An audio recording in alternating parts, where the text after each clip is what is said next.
How do you maximize performance with your sales force? My name is Anthony Garcia, and I'm the host of the Catapulting Commissions podcast.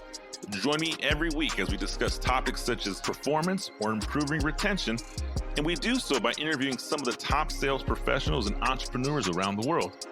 Now, let's enjoy the show.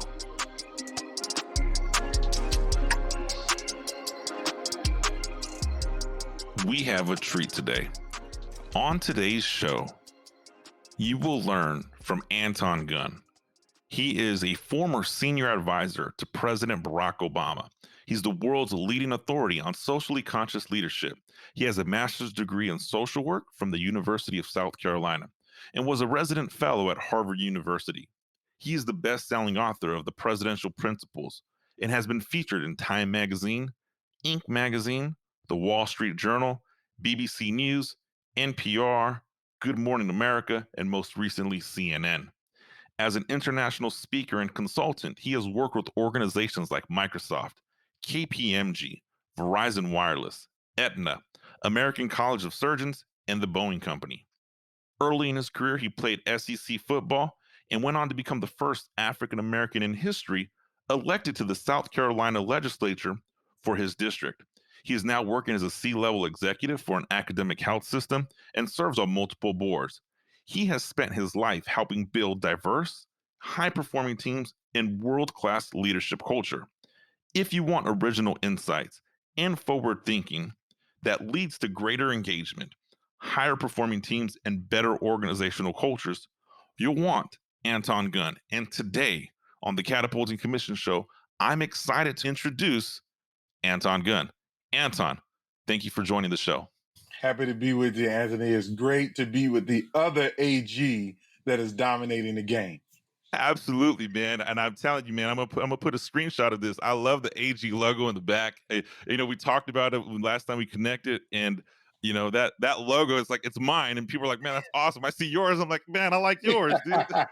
Yours is great too, man. I mean, just like those letters AG, man. It ain't nothing better than that, man.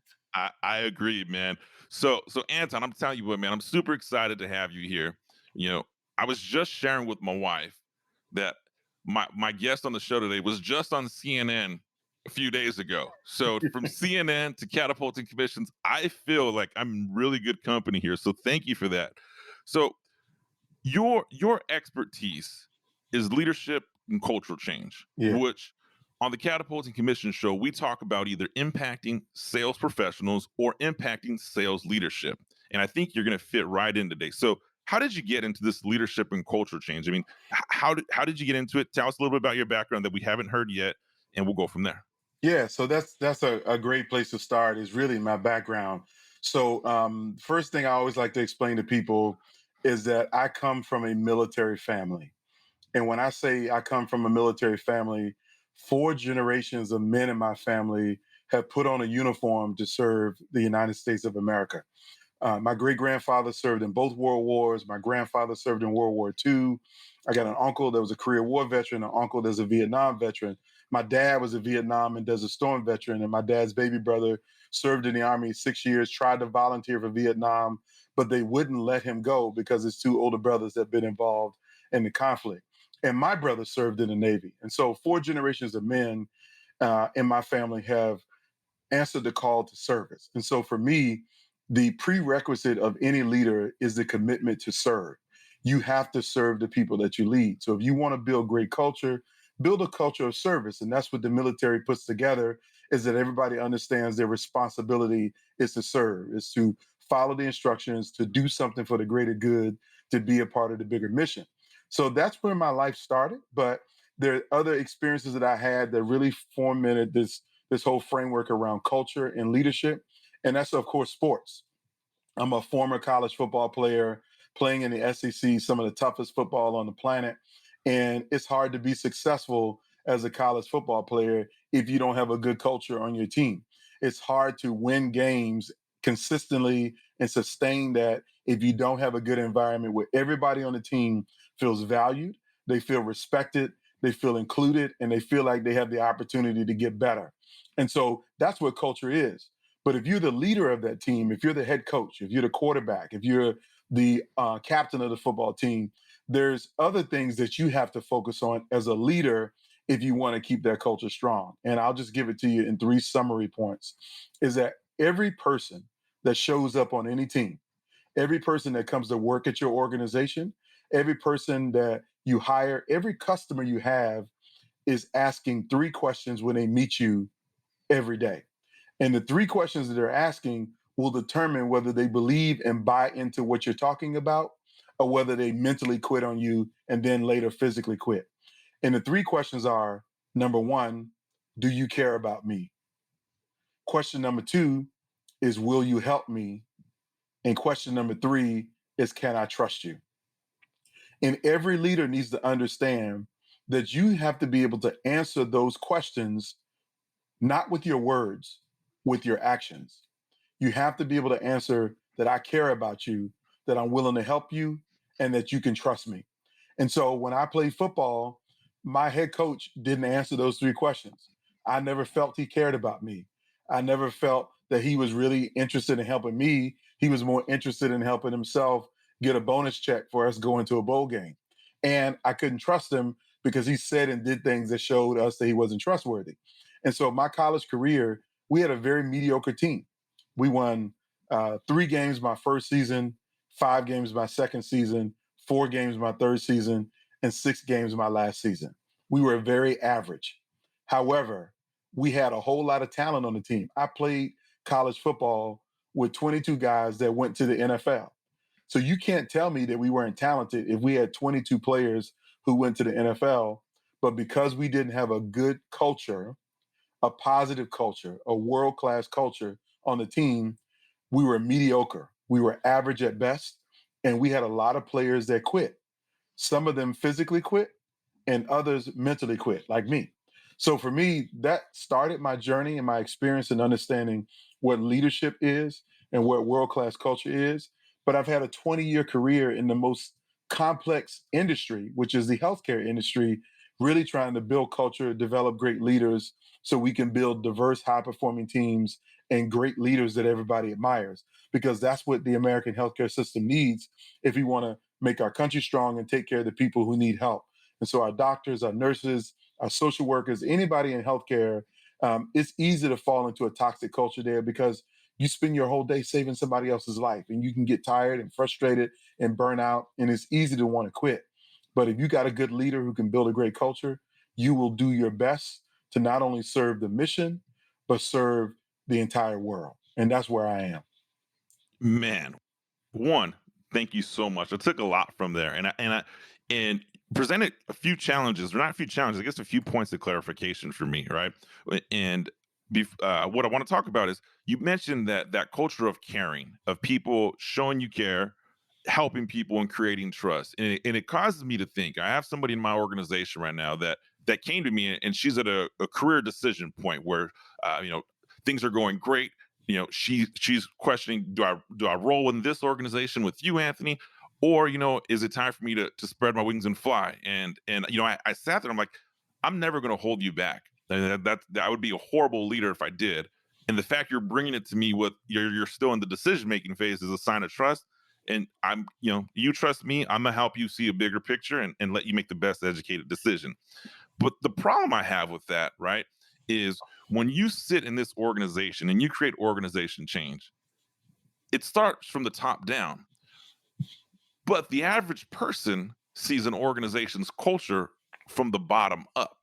So if I go work in an organization and I'm on the ground level, and then I start working with somebody in middle management, and then I start working with somebody in regional management, and as you go up, how does that person on the bottom feel the message from the CEO of the top? Because some of these companies you're referencing are Fortune 500. They're some of the biggest companies in the world, Mm-hmm. and we can listen to the earnings calls. You can see the promotion on Wall Street. Our culture is about inclusion, diversity. Our culture is about becoming of acceptance, or our culture is about facilitating growth. How does that person on the bottom feel that? Yeah, see, that's a great question and a great thing to dive deep into. So the average person, again, the frontline person, they're not going to believe what you tell them. They're going to believe what they see. So if a CEO stands up and says, we have a culture that is focused on diversity inclusion, and we value people. And then they go to your website and they look at the executive team on the website and they don't see a person of color. They don't see any women. They don't see anybody that has a physical disability. You don't have an openly gay or lesbian, transgender person in your leadership team. You can say that you believe in diversity all you want. That person on the front line doesn't see it because they know at the bottom of the organization, the organization is going to be diverse. But the question is, where is it in when it comes to leadership? And so if you really want people to feel what you say to be true, you have to demonstrate it in actions. You can't talk about it. You have to be about it. So you have to promote those things that you want to espouse as values for your organization. And I think you do that in two ways. And this is where, I want people to understand is that no organization is perfect. They haven't figured out all the challenges.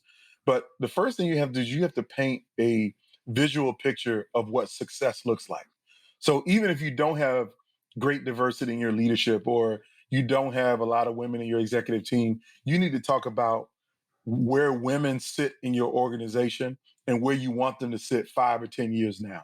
So you may not be there yet, but help that frontline person see where you're going and why you're trying to get there. You got to be able to explain to them where you're going and why you're trying to get there and why they buy in.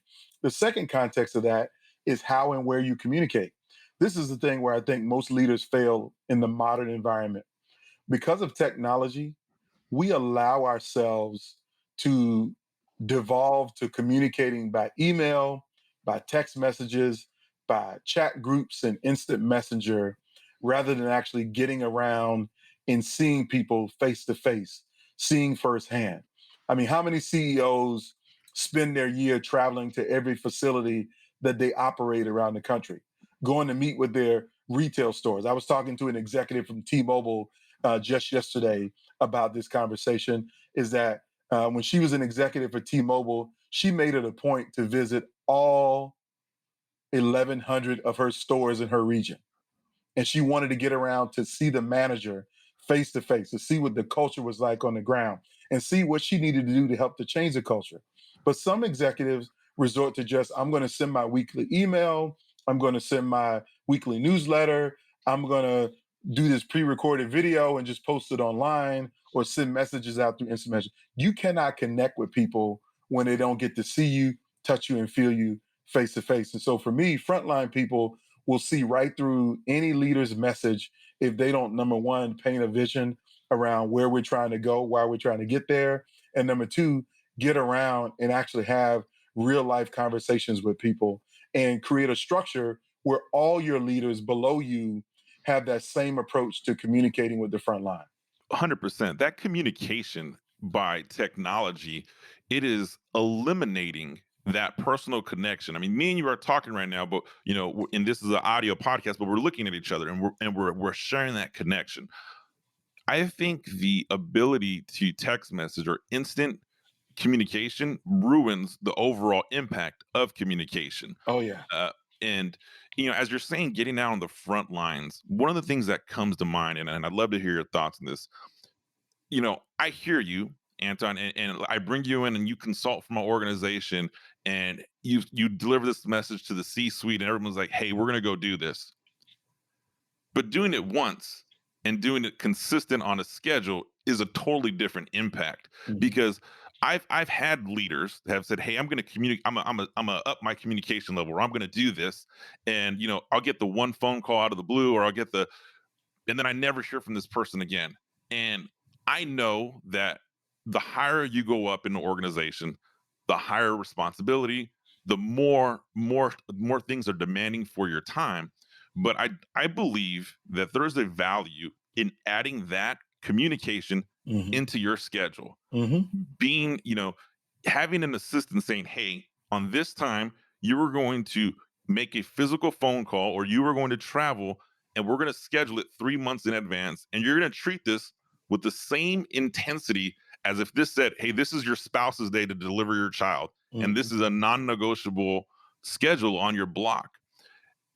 How do you deliver that? Because or Yeah. how do you communicate that it has to be consistent? Yeah. So the thing I will always say that the most successful organization has good habits and good rituals. You got to have habits and rituals. So habits are things that you do repeatedly over and over again, and they become subconscious. Like sometimes people have a habit of stuttering, or they have a habit of saying and when they say when they speak, it is subconscious. They don't know they're even saying it, but they do it so much it has become a habit. And then a ritual, just think about it. Think about people who go to church every Sunday, or people who go to the gym 3 days a week, or go 5 days a week. It is a ritual for them to get up at 4 a.m., go to the gym, run for 45 minutes on a treadmill, work out, and then leave. It becomes a ritual. And because you have good habits and good rituals, you start to see results of change. And so it can't be one time. You literally have to make it a habit. I work with a lot of healthcare organizations, and we have this concept in healthcare, particularly in hospitals. It's called the sacred 60. So the sacred 60 is you pick 1 hour every day, the same hour every day, 5 days a week, and you schedule no meetings during that hour, and you spend that hour rounding on your team. And what rounding on your team is going to meet with the individual people that you manage and supervise and ask them about how are things going? Is there anything you need to do your job better? Can you let me see what you do from your perspective?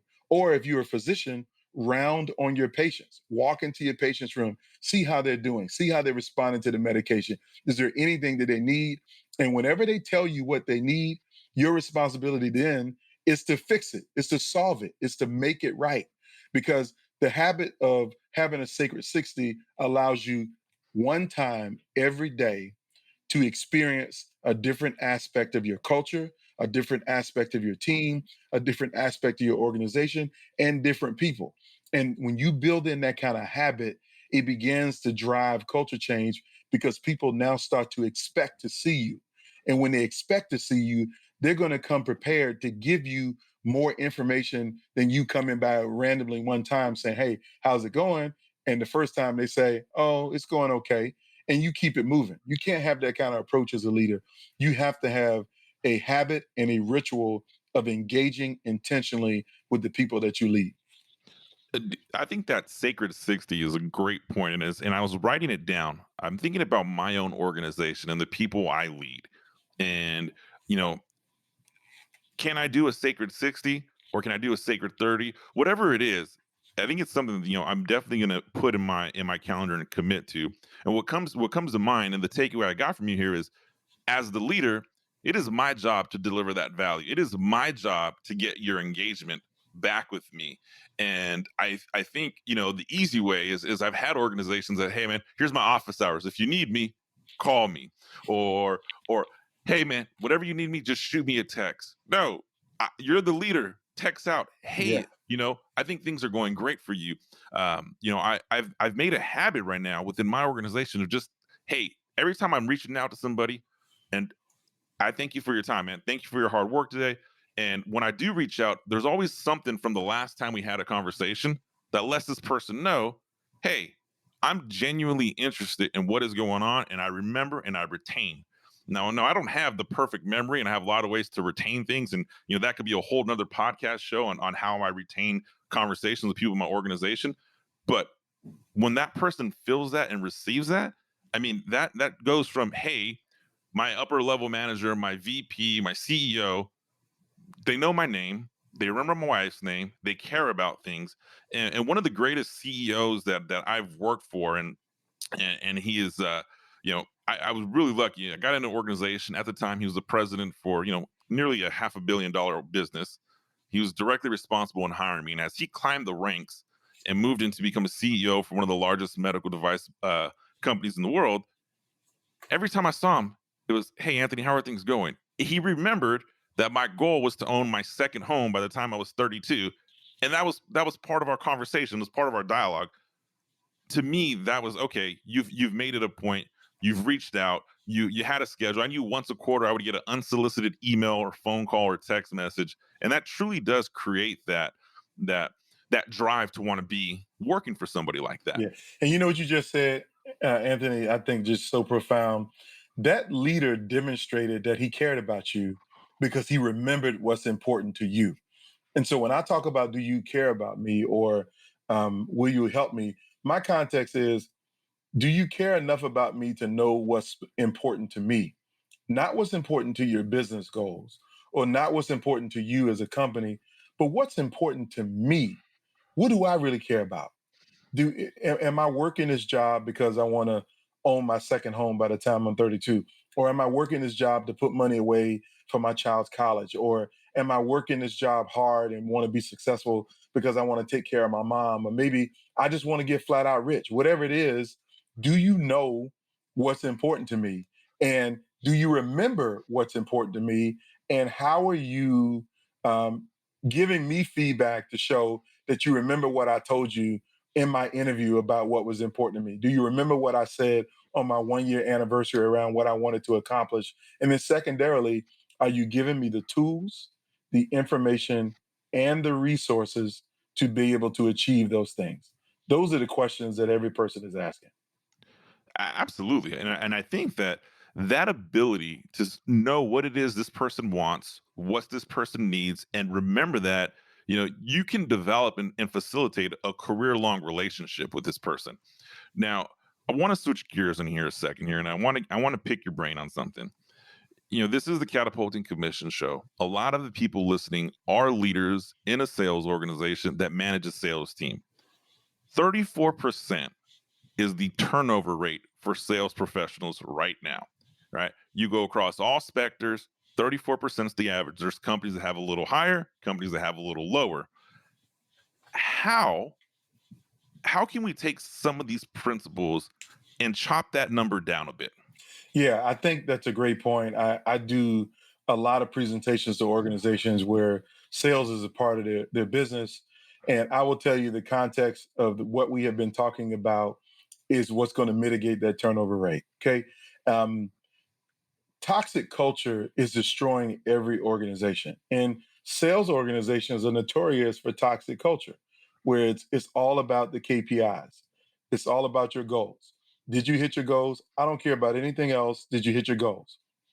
When you don't care about people and you don't care about who they are as a person, and all you care about is their outcomes, their goals, outcomes, they might deliver those outcomes, but they're going to quit on you because nobody wants to be in an organization where they don't care. And here's how I explain it.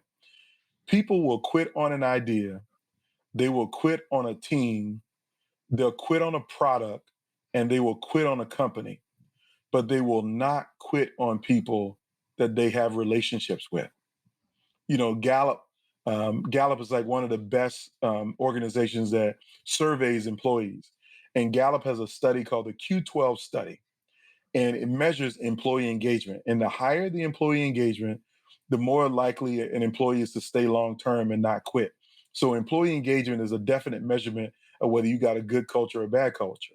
Well, inside of Gallup's Q12 study, there's one question on the survey that really speaks to the heart of everything that we're talking about. And that question is, do you have a best friend at work?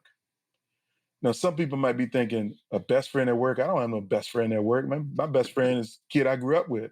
I just work with these people. They got a job, I got a job. And so I didn't come to work to be touchy feely. Well, the concept is this: if you have a best friend in life, you know that person cares about you. They love you for your good things and they love you for your bad things. They're your best friend, right? Okay. Your best friend will also help you when you have troubles, or when you fall down, or when you make mistakes, or when you need an extra $50 because you got a ticket that you couldn't afford to pay. Your best friend will always help you. And then thirdly, you can tell your best friend your deepest, darkest secrets, and they're not going to betray you and tell the entire world that you told them about something that you did wrong. And so the question is, if you can have a best friend in life who always has your back, that cares about you, will help you, and that you can trust, can you build that same kind of environment at work? Because if you got a best friend at work, when the job requires you to stay an extra 2 hours after work to get something done, your best friend is going to show up with you. When you're in pain or hurting because something went wrong, your best friend is going to care that it went wrong with you, and do their best to help make it right. And the third thing is if you got a best friend at work, you can trust that they got your back and you got theirs.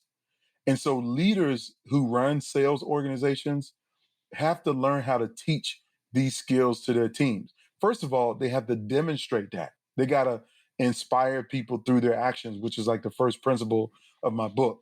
But you got to lead by example. But more importantly, you got to build that kind of culture amongst your team because people won't quit on people that they care about. They don't quit on people that they are getting help from, and they won't quit on people that they trust. And that's how you reduce the turnover is to really demonstrate these principles inside your sales organizations. Hey, I wanted to take a quick minute and interrupt this episode for a second. I hope you're enjoying what you've heard thus far. Are you a sales professional, or do you manage a team of sales professionals? I imagine you know someone who struggles with complacency. I'm talking about the sales rep who has all the tools to be a top performer, but just can't seem to get past the mental hurdle that is holding them back. I completely understand, and I relate with you. That is why I've created a detailed approach on how to get out of this stage of complacency and put yourself in position to achieve your next sales goal. Be sure to visit my website, catapultingcommissions.com. Once there, you can find the link to pick up a copy of my international best-selling book, Catapulting Commissions. Now, let's get back to our show. You know, I think that as you're sharing that, I look right now at the organization, and you talked earlier, right? This toxic culture for salespeople is somewhat acceptable because you have organizations that say, well, you know what? I pay you a lot of money, right? And I've been very fortunate and privileged to work in organizations that can say, if you do well, you're in the top 1% of income earners in the US. And boom, I pay you to show up. I pay you for results. I pay you to put numbers up. And if you're not going to hit these numbers, I can replace you. The problem with that is the higher the stakes, right? The higher the revenue. If you build a $10 million team, or build a $100 million team, that turnover is also higher. That expense is also higher, right? I mean, if I had a lemonade stand and I had a girl selling lemonade for me on the block and she quit tomorrow, I could find someone without any work. Correct. But if that person was responsible for creating the entire process of lemonade, testing it, testing the sugar levels, getting all the packaging, the labeling, everything dialed in, they're much more impactful. Well, if that person's responsible for that lemonade stand being a global distribution and you are that person, there's no way in the world that I'm gonna let you leave without letting you know what I need. Yes. And because I need that, that's how we simply, as a leader, we fall into that trap that, well, because I need you, you're going to feel that I need. We take away that human element of it.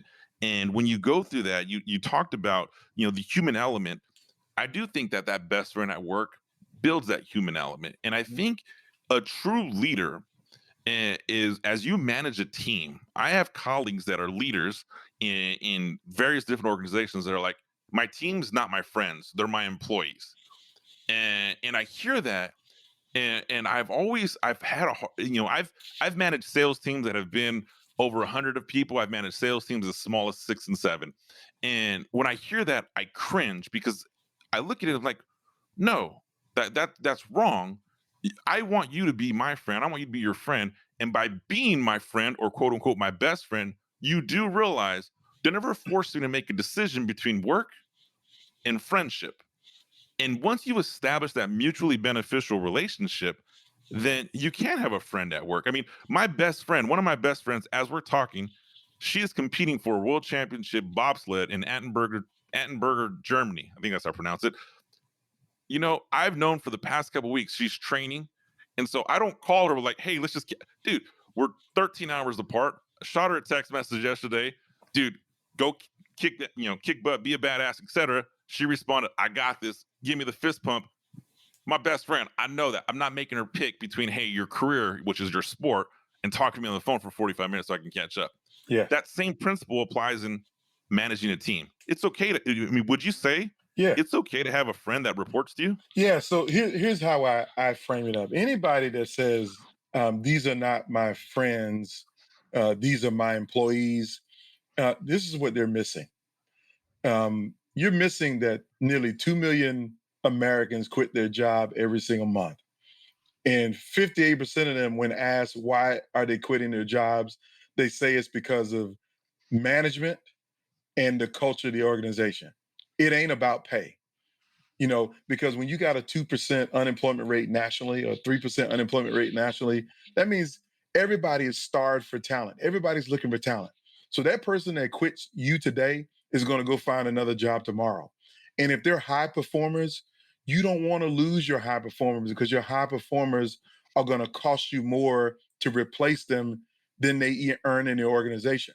And so my context is you got to treat people like they're more than just a widget, more than just, a cog in the wheel, that they have lives, they have a mindset, they have values, they have things that are important to them.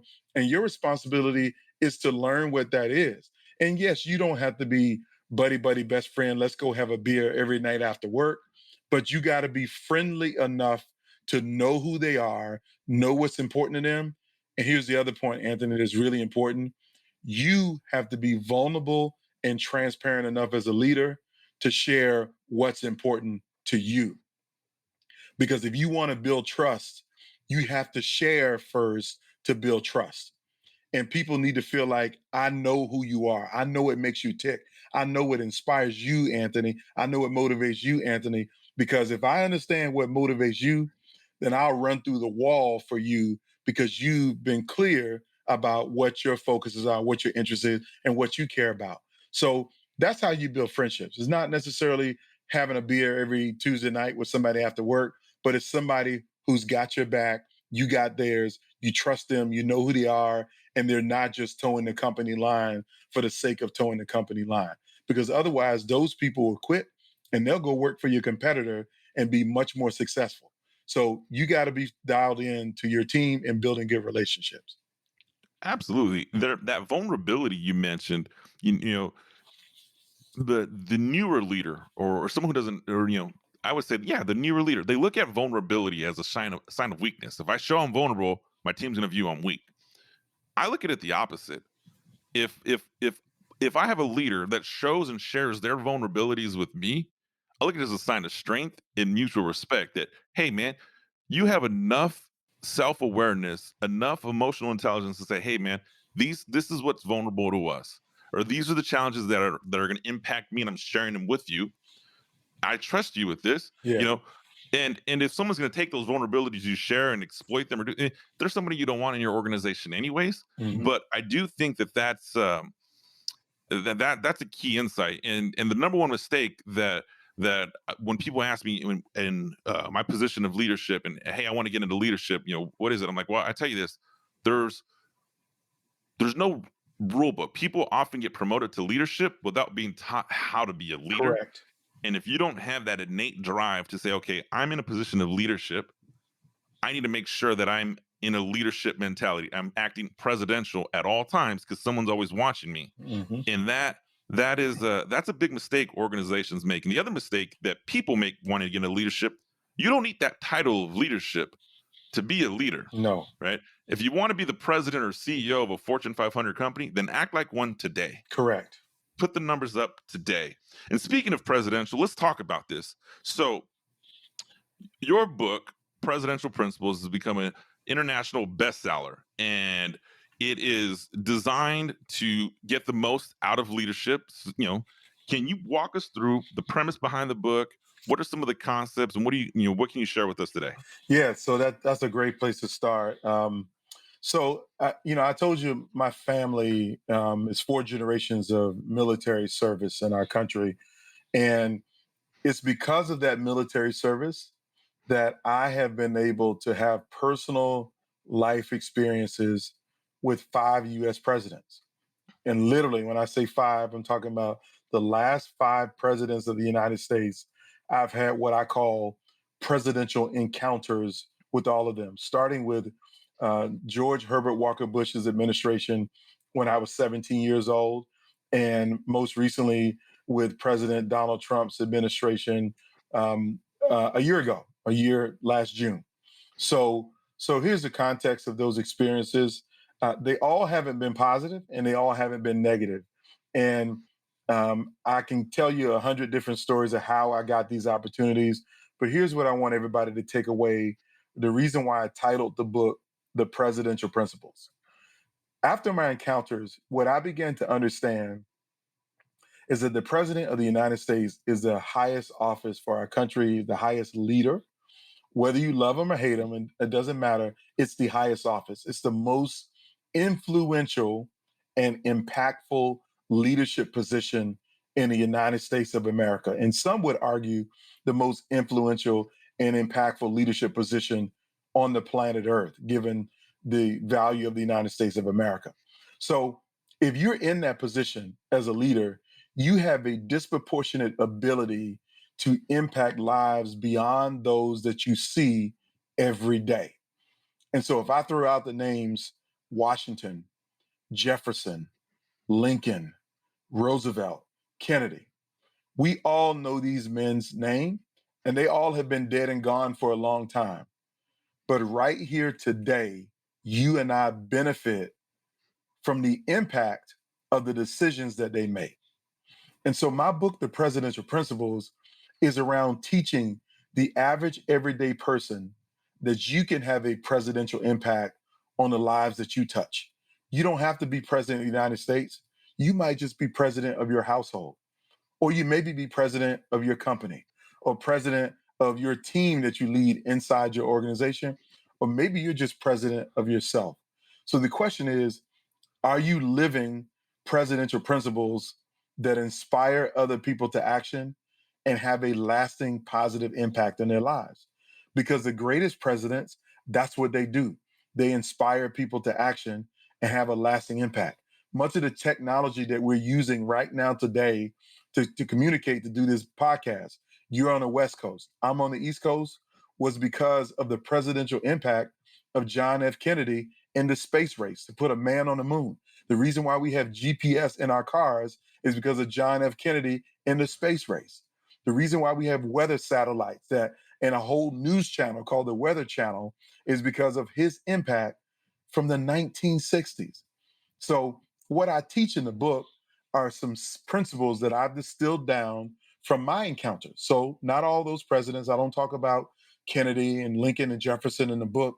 What I do talk about is what I learned from my encounters with George Herbert Walker Bush's administration, Bill Clinton's administration, George W. Bush's administration, Barack Obama's administration, who I had the pleasure of actually working for Barack Obama. The other four presidents I didn't work for. I just had encounters with their teams. But I worked for Obama's administration for 3.5 years. And then, of course, Donald Trump's administration is the last one. So I can't give you all the principles, but I'll definitely give your audience a way that if they want to get the book, I'll give you a link of where you can get a free chapter of the book and read about my very first encounter. And then also where you can get the book, and I'd be happy to autograph it for any of your listeners. But the first principle is kind of where we started when we were talking about sales teams, is that the best presidential principle, and the first one is you have to inspire others through your action, that your leadership must lead. It must be a verb and not a noun. Your actions as a leader will always be more important than anything you say to people. I kind of told you that. Don't tell me what you know, show me what you do. And if you want to build contagious energy inside your company, inside your organization, you got to inspire people through your actions, not your words. People will see what you do and follow what you do, not what you say. And the most authentic leaders, the presidents that have had the greatest impact, are the ones who are living proof. To quote one of my favorite hip hop groups of all time, Gangstar, is you got to be living proof of what you do. And if you do that, you'll have a lasting impact. Man, that lasting impact, you know, as I'm hearing you say that, I think about my lasting impact in home, right? You talked about, you're the president of an organization or the president of your home, right? Right now, I tell my kids and I tell my wife, there's times where my wife and I we have disagreements with each other. We have disagreements with other family members. We have disagreements in a professional environment. And lately, we've been challenging ourselves. Okay, we're going to be the bigger person. Mm-hmm. We're going to be the bigger person because Yeah. we are going to have that presidential impact. Yes. two things that you say that. One, it's not always easy No, it's because hard. there are times. I mean, there are times where I've had conversations with my wife, and she's like, "I don't want to be the bigger person. I I want to say this, this, and this." No, we're not going to say that. We're going to be the bigger person Hmm. because you know here's the lasting impact. As we become the bigger person, we have eyes on us, our kids, at all times. And I've learned, I've seen when I react and I don't respond to a situation, my family reacts. Hmm. But if I respond Correct. and I'm calculated and I have a methodical approach to what I'm going to deliver, everyone else does. Same Correct. thing in the organizations, right? In this presidential approach, and I manage a team now. I look at them like, okay, you're gonna. I challenge myself. You're gonna have a hard time for my team to get me to react. I'll respond, but I'm not gonna react because when I react, sometimes it may not be how I want to respond, and so I really got to think about what is that lasting impact. And the other thing is when people, let's talk about big picture, right? You want to be a presidential impact. You do want to be the CEO of an organization, or you want to build a personal brand to 7, 8, 9 figures. I think people get this ego involved with presidential, like, hey, my impact has reached 10 million people. Hmm. My impact reached Hmm. 2 million downloads or 3 million Instagram followers, whatever it is, right? Hmm. Your impact's your impact. And if I can change one person's approach, then I've done my job. And that's that. And when you have that approach on yourself, it's really easy to be presidential and really easy to have that impact. I've recently had a lot of people, and we talked about it before we started recording, reaching out to me, sending me DMs. I mean, I'm getting text messages from friends I haven't spoken to in years, like, hey man, your content's motivating, your content's inspiring. And just one of those, I was like, man, I got like teary eyed. I'm like, dude, there's somebody out there that can Hmm. be impacted by you setting the example. And I think that that's great. You mentioned that, the very first principle, right? you know it's essentially show me, Hmm. right? Yes. Don't tell me, right? Yes. Leadership's a verb, Yeah. not a noun. Yeah. And that is something I'm going to steal from you with pride, because as I start to develop people to be leaders within my organization, that's one of the things we say, hey, leadership's a verb, it's not a noun. It's what you're doing, not because it says you're a leader or Hmm. you're in like the whatever. Every organization has a club that they move like the next development candidates to, trainers or Hmm. key staff or whatever you want to call yourself. That's not leadership. Leadership's what you did to get yourself in that position. Yeah, yeah, and then teach that. That's one of the contexts that I add value to. That the greatest leaders are the ones who don't mind teaching what they know. And the main point is that Les Brown had his famous quote: um, "Don't preach what you don't know, and don't teach where you don't go." If you've been there and done that, then you should feel free to teach that to other people, because your goal as a leader is not about you right now, it's about your legacy. And legacy is really tied to your significance in the lives of other people. Don't just be successful, you should try to be significant. Miles Monroe had a great quote that says, "Success without a successor is a failure."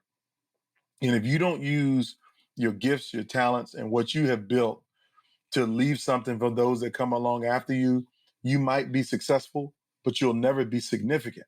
And the leaders who teach what they know to other people are the ones who are significant. Like I'm a beneficiary right now at this moment from the woman who hired me at 23 years old when I was a 23-year-old kid, fresh out of college, didn't know anything about anything.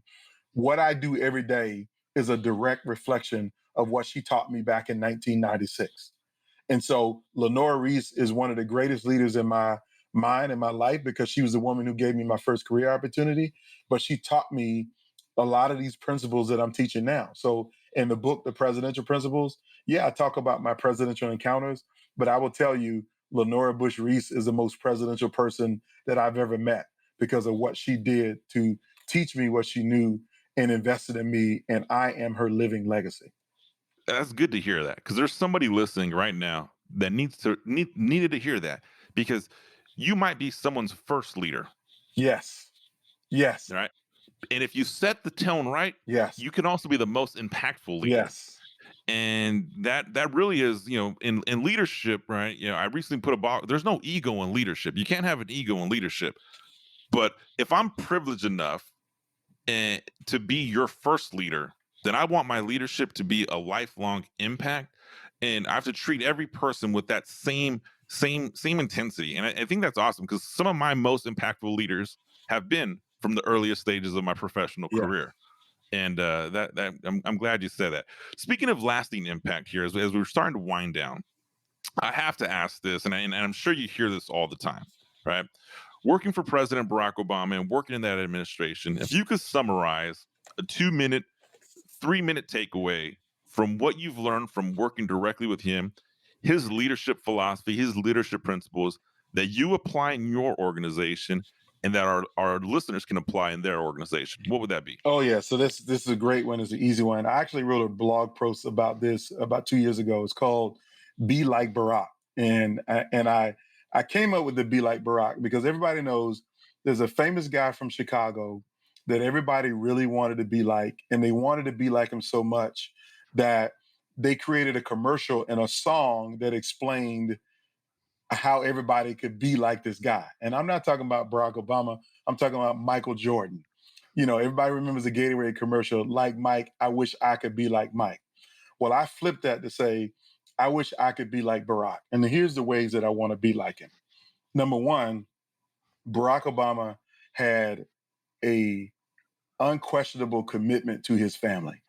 He didn't mind showing you or telling you that he loved his wife and his children. So, for every leader in an organization, if you have a family, you should not be afraid to make sure people know that you care about your family. And if you don't care about your family, then you got to build a kind of community where you care about your family. That's the first principle.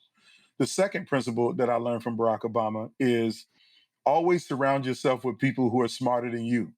That even though you might have great intelligence, surround yourself with people who know more than you and listen to them, because that's one of the things that Barack Obama did, is that he listened to me. When I tell him to do something, he would do it. So even though he was a leader, he listened to the folks that he led. And so that's a principle that I always encourage people to adopt, and I adopt it everywhere. The third principle that I'll give you is one that is the hardest for us. And I think we kind of mentioned this earlier when you were talking about you and your wife not wanting to be the bigger person. It doesn't matter how aggressive the attack was, how harsh the criticism was, or what the complaint was. You never ever saw Barack Obama lose his cool. He maintained his emotional composure and his emotional intelligence in all environments. And if you want to be a good leader, you got to find a way to never let your highs get too high, never let your lows get too low. Always stay in the middle. Never ever react to what someone says or does, but always respond. Be thoughtful in your response. And so Barack Obama remaining calm was one of the most important things. And I'm gonna give you this bonus one. There's 7 principles I talked about in that blog post, but here's the bonus one. This is the one that says, always be bold and audacious in everything that you want to do. Now, I think you have to be pretty bold and audacious to be a black man named Barack Hussein Obama and think that you can be president of the United States of America. Okay. Can you imagine how many times somebody told him that's the stupidest idea known to man, that you think you can Yeah. run for president in America?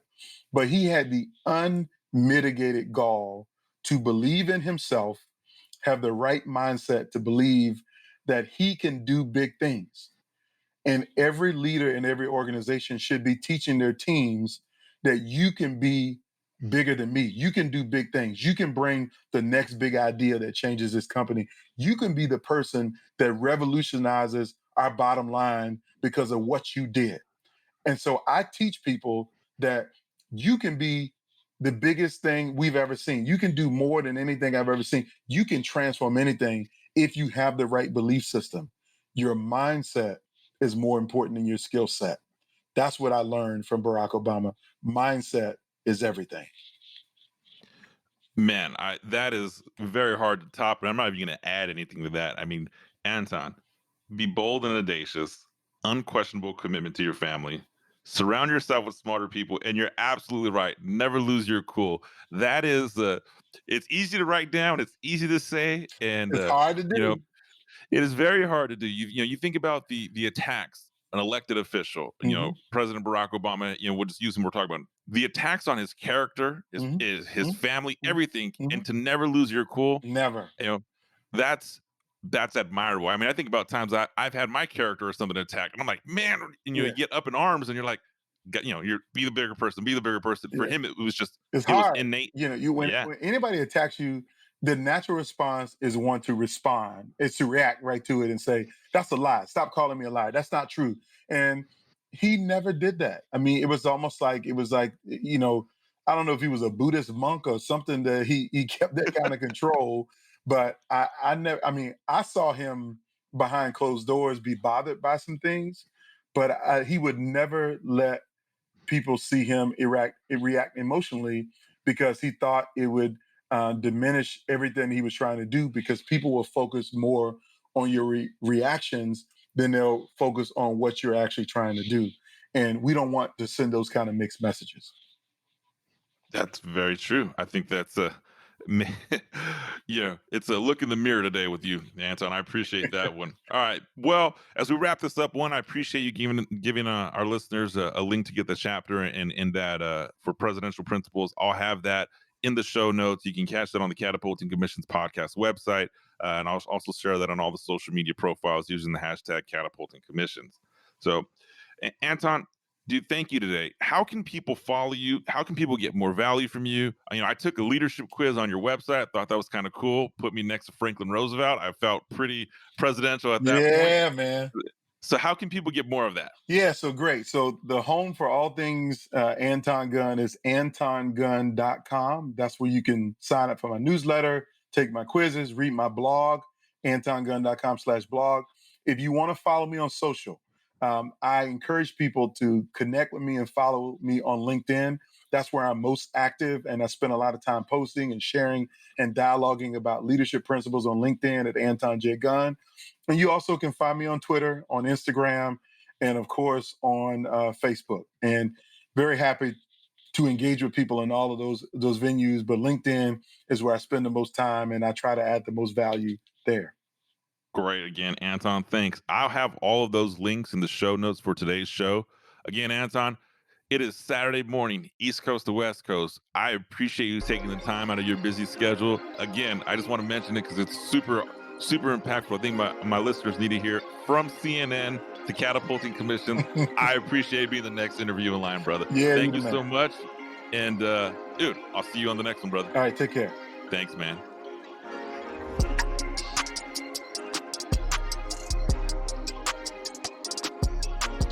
Well, that does it for today's episode on Catapulting Commissions with Anthony Garcia. If you found some value in today's show, please be sure to head over to iTunes and leave a 5-star rating. Don't forget to subscribe to Catapulting Commissions. That way you get notified of new episodes every week. Lastly, please take a screenshot of today's show and share it on Instagram. Every week, I'll be giving away a signed copy of my best-selling book to one person who tags me at Anthony P. Garcia 99 and includes the hashtag Catapulting Commissions. Thank you for your time, and I look forward to helping you achieve higher commissions.